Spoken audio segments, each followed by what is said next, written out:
राम राम जी, हर हर महादेव, जय श्री कृष्णा। वेद भगवान अपना आशीर्वाद आप लोगों पर सदा ही बनाए रखे। सुबह के 6:30 बज रहे हैं और हम लोगों ने अपना आज ब्लॉग चालू कर दिया, फुल ब्लॉग। बहुत लोग कह रहे हैं पंडित जी फुल ब्लॉग लेके आइए, यूट्यूब पर डालिए, पूरी दिनचर्या से अवगत करवाइए। तो आज फुल ब्लॉग बनाएंगे, क्या क्या करते हैं दिन भर में। और हाँ, एक विशेष बात, आज हम आप लोगों को दर्शन करवाएंगे पारद के शिवलिंग की। जी हाँ, पारद का शिवलिंग के बारे में बहुत लोग पूछ रहे थे कि पंडित जी आप जहाँ अभिषेक करते हैं पारद के शिवलिंग का दर्शन करवाइए। तो श्रावण मास में जो प्रोग्राम होगा वो तो लाइव के माध्यम से आपको दिखाएंगे ही। बाकी आज शिवलिंग के भी दर्शन करवाएंगे, तो ब्लॉग में बने रहिए, बहुत अच्छी होने वाली है वीडियो। और जितने लोग भी वीडियो को पहली बार देख रहे हैं प्लीज़ चैनल को सब्सक्राइब कर लीजिए, अब लगातार नई नई वीडियो आती रहेगी। तो चलिए सबसे पहले नहा धो लेते हैं, संध्या वंदन कर लेते हैं और आगे का फिर चालू करते हैं। हाँ जी, तो स्नान वगैरह हो गया, अब संध्या उपासना कर लेते हैं और इसके बाद निकलेंगे। और भस्म लगा लेते हैं, भस्म नहीं लगा हुआ है, भस्म भी खत्म ही हो रहा।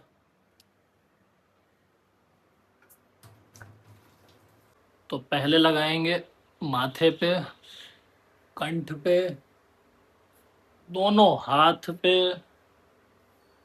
जाओ।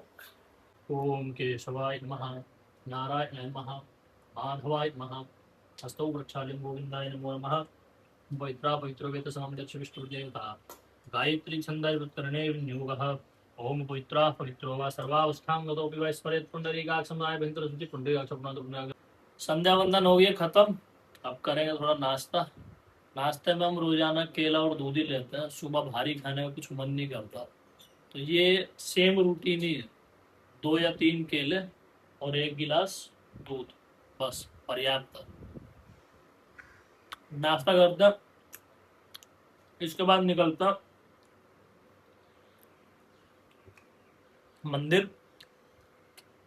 जैसा कि मैंने आप लोग बताया, पारद के शिवलिंग के बारे में आप लोग बताएंगे, दर्शन भी करवाएंगे, थोड़ी वहां पे सेवा भी देंगे जी। तो हम लोग पहुंच चुके हैं मंदिर परिसर में और आप लोगों को करवाने वाले हैं हम लोग पारद शिवलिंग का दर्शन, जो कि 20 साल से प्रतिष्ठित है।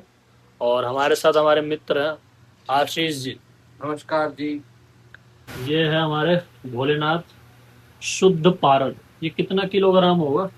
ये हमारे शुद्ध पारे के भगवान सिद्धेश्वर महादेव, जिन्हें हम पारदेश्वर लिंग भी कहते हैं, ये लगभग 31 किलो के है। और नीचे जो है हमारी ये पीतल की कवरिंग है, लेकिन अंदर गंधक की वेदी है।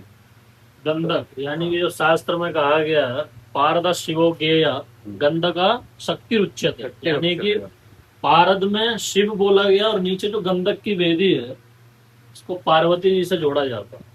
कहते हैं कि जहाँ जहाँ भगवती विराजमान रही वहां गंधक के चट्टान पर्वत बन गए, और जहाँ जहाँ भगवान शिव का वास रहा वहां पारद की उत्पत्ति हुई। तो ये वही पारद और गंधक का मिलन है। इसलिए कि जो शिवलिंग है उसमें रेडिएशन पावर होती है, कि अगर आप यदि भगवान शिव के जल का अगर आप टेस्ट करेंगे, अगर कोई सिद्ध शिवलिंग है जो बहुत प्राचीन है, बहुत समय से, बहुत मान्यता के अनुसार है, अगर उसकी अच्छे से सच में प्राण प्रतिष्ठा है शास्त्रोक्त, तो आप उसके जल में पाएंगे कि उसमें रेडिएशन होता है। बिल्कुल बिल्कुल। तो आप लोग सभी लोग दर्शन कीजिए पारद के। जितने लोग कहते थे कि पंडित जी पारद शिवलिंग का दर्शन जरूर करवाए, तो यही है पारद, कम से कम 31.5 किलो का, और 25 वर्षों से नित्य दिन इसका रुद्राभिषेक, पूजन पाठ, और यहाँ पे अखंड दीप, और बगल में ही माँ भगवती का स्थान है, तो आप लोग इसके भी दर्शन कीजिए। तो अभी हमने आप लोगों को दर्शन करवाया शुद्ध पारद, जो कि 18 संस्कारों से युक्त है। जी हाँ, 18 संस्कारों की मैं बात यहाँ पर इसलिए कर रहा हूँ क्योंकि जो पारद होता है उसको एक खनिज पदार्थ माना जाता है। साइंस में उसको कहीं ना कहीं जहर का रूप भी माना गया।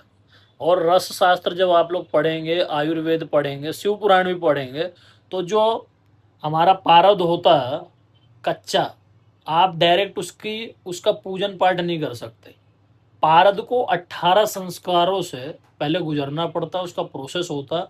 18 संस्कारों का मर्दन करने के बाद शुद्ध पारद उसमें से निकलता और उसी शिवलिंग की प्राण प्रतिष्ठा की जाती है।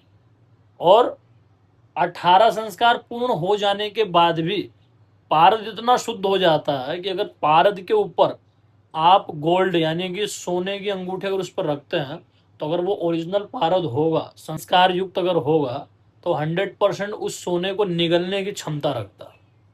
सही बोल रहा हूँ ना? बिल्कुल। अब जैसे कि अभी आप पारद की, जैसे मैं आपको बताता हूँ, यदि जब हम भगवान शिव का अभिषेक करते हैं, तो जब हम पारद के शिवलिंग को किसी अन्य चीज से साफ नहीं करते, केवल और केवल भस्मी से, यानी कि भस्म युक्त जो हमारी तैयार होती है, हम भस्म काशी की यूज करते हैं, तो उसी से हम भगवान शिव को उनकी सफाई करते हैं। तो अभी जैसे भगवान शिव को जब हम साफ करते हैं, तो वो एकदम सिल्वर के लगते हैं, एकदम चमकने, शीशे की तरह, कि आपका मुख उसमें दिख जाए। लेकिन दोपहर तक हम देखते हैं कि इतना परिवर्तन आता है कि वो गोल्ड जैसे लगते हैं, मतलब सुनहरे हो जाते हैं, जैसे कि अभी सुबह है। और सर्दियों में अधिकतर जो देखा गया है कि काले पड़ जाते हैं। तो पारद की यही पहचान है, वो अपना स्वरूप भी बहुत जल्दी बदलता है। बिल्कुल, जैसे कि अभी हम लोग सुबह अभिषेक कर रहे थे, तो थोड़ा चांदी के स्वरूप में, सिल्वर में और सिल्वर में। अभी देखिए, अभी गोल्ड इस तरीके से ये आशीष जी ने समझाया। और इससे पहले भी हम लोग कई वीडियो में खुल के बात कर चुके हैं, पारद के ऊपर भी, अन्य कई शिवलिंगों पे भी, कि किस तरीके से आप लोग घर में इसको रख सकते हैं। तो जितने लोग अभी तक ऑर्डर कर चुके हैं, हम लोग आशा करते हैं कि आप लोग नियमित रूप से पारद का पूजन कर रहे होंगे। अन्य जितने लोग भी पारद खरीद रहे हैं, कहीं से भी खरीद रहे हो, हमसे खरीद रहे हो, कहीं से भी खरीद रहे हो, तो उस पारद की प्राण प्रतिष्ठा जब आप घर में कर लेते हैं, इसके ऊपर हम लोग एक वीडियो और अलग से बना देंगे कि प्राण प्रतिष्ठा का क्या क्या प्रोसेस होता है, किन किन चीज़ों में डिप करके रखना चाहिए शिवलिंग को, कितने दिन तक रखना चाहिए, इस पर एक अलग वीडियो बना देंगे। जितने लोग भी खरीद रहे हैं, इन सब चीज़ों का ध्यान अवश्य रखिए। और आने वाले श्रावण मास में अगर आप लोग हमारी सावन की पूजा से जुड़ना चाहते हैं, तो दिए हुए नंबर पर आप लोग संपर्क कर सकते हैं। बुकिंग चालू है, हर एक सोमवार या सावन की किसी भी पावन दिन में आप लोग पूजा से जुड़ सकते हैं। चलिए, आशा करते हैं कि आप लोगों को ब्लॉग हमारा पसंद आ रहा होगा, क्योंकि अभी हम लोग कोशिश कर रहे हैं रेगुलर की थोड़ी थोड़ी लॉन्ग वीडियो डालते रहें। जितने लोग भी चैनल पर नए हैं, प्लीज़ हमारे चैनल को सब्सक्राइब कीजिए। अगली नेक्स्ट वीडियो में आप लोगों को मिलेंगे, तब तक के लिए हर हर महादेव।